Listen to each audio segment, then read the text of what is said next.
हंगामाच्या बैठकीला मी शुभेच्छा देतो। त्याचबरोबर आपला बळीराजा शेतकरी आपला अन्नदाता याला देखील मनापासून शुभेच्छा देतो। हा येणारा खरीप हंगाम जो आहे अतिशय चांगल्या प्रकारे उत्तम आणि यशस्वी शेतकऱ्याचा जावा अशा प्रकारची देखील ईश्वराकडे प्रार्थना करतो। राज्यस्तरीय खरीप हंगाम दरवर्षीप्रमाणे या ठिकाणी झाली। अतिशय उत्तम नियोजन कृषी आणि सहकार विभाग आणि विविध जे काही विभाग आहेत त्याच्या माध्यमातून झाला। कृषी विद्यापीठाचं सादरीकरण झालं, कृषी विभागाचं सादरीकरण झालं, सहकार विभागाचं सादरीकरण झालं आणि खरीप हंगाम अतिशय शेतकऱ्याच्या दृष्टीने महत्त्वाचा हंगाम आहे। तो यशस्वीपणे गेला पाहिजे यासाठी जी अंमलबजावणी आहे ती अंमलबजावणी योग्य प्रकारे करण्याच्या सूचना दिलेल्या आहेत। यामध्ये बियाणं आहेत, खतं आहेत, कीटकनाशकं आहेत, सगळं आहे। यामध्ये बियाणं आणि खतं मुबलक प्रमाणामध्ये आहेत, कुठेही तुटवडा भासणार नाही, भासवून दिला जाणार नाही। त्याचबरोबर यामध्ये क्वालिटी मेंटेन करण्याच्या सूचना दिलेल्या आहेत। बोगस बियाणं, बोगस खता जे कोणी अशा प्रकारचं कृत्य करेल, बळीराजाच्या जीवाशी खेळण्याचं काम करेल, त्याच्यावर कडक कारवाई करण्याच्या देखील सूचना दिलेल्या आहेत। आणि त्याचबरोबर जे काही त्यांना आवश्यक आहे बळीराजाला या खरीप हंगामामध्ये, त्या सगळं जे आहे त्याचं नियोजन योग्य प्रकारे आपल्या विभागाने केलेलं आहे, तसं सादरीकरण केलेलं आहे। कुठेही त्रुटी उणीव भासता कामा नये अशा प्रकारचं नियोजन केलं आहे। जर समजा अल निनोमुळे काही पाऊस थोडा पुढे गेला तर त्या प्रकारचं देखील मार्गदर्शन कृषी विभाग आणि कृषी विद्यापीठं शेतकऱ्याला करतील। दुबार पेरणी करण्याची पाळी वेळ शेतकऱ्यांवर येऊ नये अशा प्रकारचं देखील नियोजन करण्याच्या देखील सूचना यामध्ये दिलेल्या आहेत। अनेक सूचना यामध्ये जे काही उपाययोजना आहेत त्या सर्व यामध्ये त्याची अंमलबजावणी करण्याच्या सूचना दिल्या। शेवटी सरकार जे आहे हे सरकार शेतकऱ्यांच्या हिताला प्राधान्य देणार आहे आणि म्हणून शेतकऱ्याच्या हिताला प्राधान्य देत आहे सरकार। म्हणूनच आपण अनेक निर्णय शेतकऱ्यांच्या बाबतीमध्ये घेतलेले आहेत। जसं आपण नुकसान भरपाईचा असेल, सततच्या पावसाचा असेल, त्याचबरोबर त्यांना ज्या काही योजना आहेत, पीक विमा आहे, बँकांचं जे कर्ज आहे ते देखील खात्यामध्ये न वळवता अनुदान जे आहे हे शेतकऱ्यांना आपण ज्या उद्देशासाठी देतो ते वापरता आलं पाहिजे। पीक विमा देखील आपण आता 1 रुपयामध्ये केला आहे। त्यामध्ये जे विमा कंपन्या आहेत त्यांनी देखील शेतकऱ्याला अडचणीचे असे कुठलेही निर्णय घेता कामा नयेत। बँकांनी देखील कर्ज त्यांना वेळेवर दिलं पाहिजे अशा देखील सूचना दिलेल्या आहेत। एकंदरीत सरकार पूर्णपणे शेतकऱ्यांच्या पाठीशी उभा आहे, त्यांच्या हिताला प्राधान्य देण्याला सरकार कटिबद्ध आहे आणि अशा प्रकारची सविस्तर यामध्ये आजच्या राज्यस्तरीय खरीप हंगाम बैठकीमध्ये अतिशय चांगल्या प्रकारचं सादरीकरण झालं, सूचनाही आल्या, त्याचं योग्य असं नियोजन या आजच्या खरीप हंगामाच्या बैठकीमध्ये केलेलं आहे। मला वाटतं शेतकऱ्यांना या सर्व नियोजनानंतर कुठलीही अडचण होता कामा नये अशा प्रकारचं सरकारचं धोरण आहे, सरकारचं भूमिका आहे। हे सरकार बळीराजाचं सरकार आहे, शेतकऱ्याचं सरकार आहे। शेतकऱ्यांच्या सिव्हिलचं कारण देऊन कर्ज दाखवून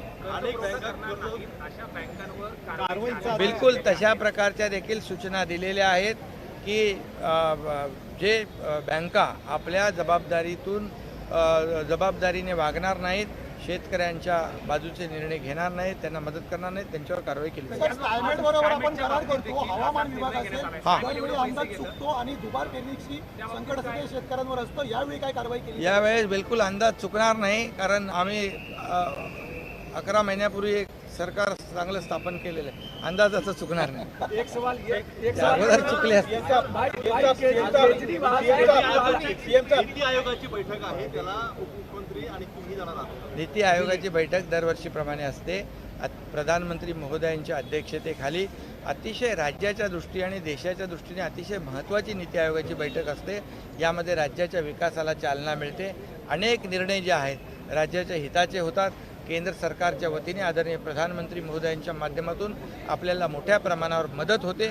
त्यामुळे नीती आयोगाची बैठक ही महत्त्वाची आहे।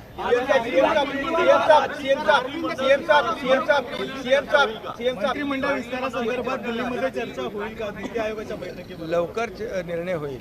सीएम साहब आपसे एक सवाल है कि आप और बीजेपी के लोग कह रहे हैं कि मोदी जी देश भर में रोशन अपना नाम कर रहे हैं, देश का नाम कर रहे हैं, लेकिन विपक्ष कह रहा है कि जनतंत्र की हत्या कर रहे हैं और पार्लियामेंट का नया जो भवन है उसका उद्घाटन में सब विपक्ष बॉयकॉट कर रहे हैं, एनसीपी, कांग्रेस। देखिए, एक ही मैं कहूँगा कि अभी हमारे देश की जो उन्नति है, देश की प्रगति है, ये तो दुनिया के सामने है।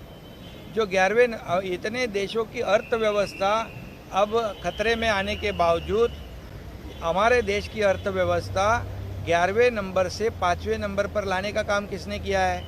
आदरणीय प्रधानमंत्री मोदी जी ने। ये तो सबके सामने है और इसीलिए जो देश का नाम है दुनिया में रोशन हो रहा है। दुनिया देश को बहुत ही आदर सम्मान कर रही है हमारे देश का, भारत देश का। ये हमारे लिए गौरव की बात है और इसीलिए मैं अभी विपक्ष क्या उनको थोड़ी अच्छा बोलेंगे, उनका तो विरोधी पक्ष का काम है। देखिए, अभी तो यहाँ भी बायकॉट करते हैं ना अच्छे काम में, वैसे उधर करते हैं। लेकिन जनता को पता है ये देश की अर्थव्यवस्था है, देश की प्रगति है।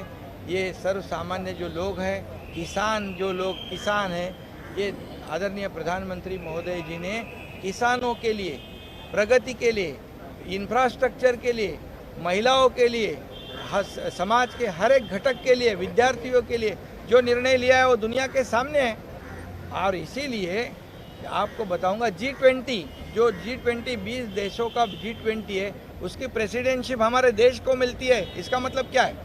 इसका मतलब यही है हमारे भारत देश की प्रगति हो रही है, नई ऊंचाई पे हमारी अर्थव्यवस्था जा रही है और $5 ट्रिलियन की जो हमारी इकोनॉमी है उसको अचीव करने का जो सपना है, संकल्पना जो आदरणीय प्रधानमंत्री जी के, इससे उन्होंने विरोधी पक्ष ने हमारे देश की प्रगति और उन्नति की सराहना करनी चाहिए।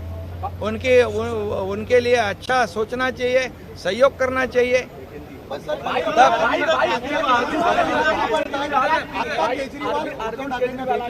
त्यासोबत भगवंत मान सुद्धा होते, पंजाबचे मंत्री, मुख्यमंत्री। त्यांचं म्हणणं आहे की विरोधात काय भेटायला काय प्रॉब्लेम आहे का? कोणाला कोणी भेटू शकतो? काय भेटल्यामुळे काय लगेच निवडणुका जिंकतो का कोण?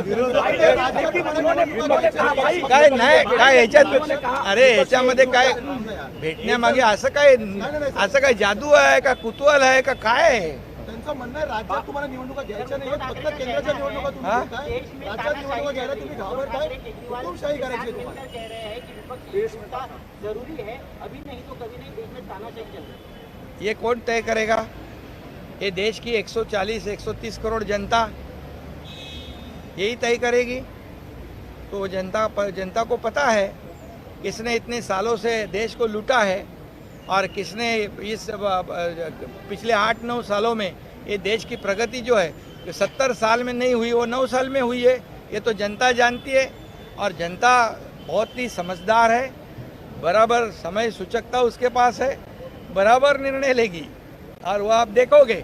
मैं इतना ही कहूँगा पूरे दावे के साथ, विश्वास के साथ कि अभी तक के जितने भी रिकॉर्ड है लोकसभा चुनाव के, ये सब रिकॉर्ड इस चुनाव में आने वाले 2024 में मोदी जी के नेतृत्व में टूट जाएंगे।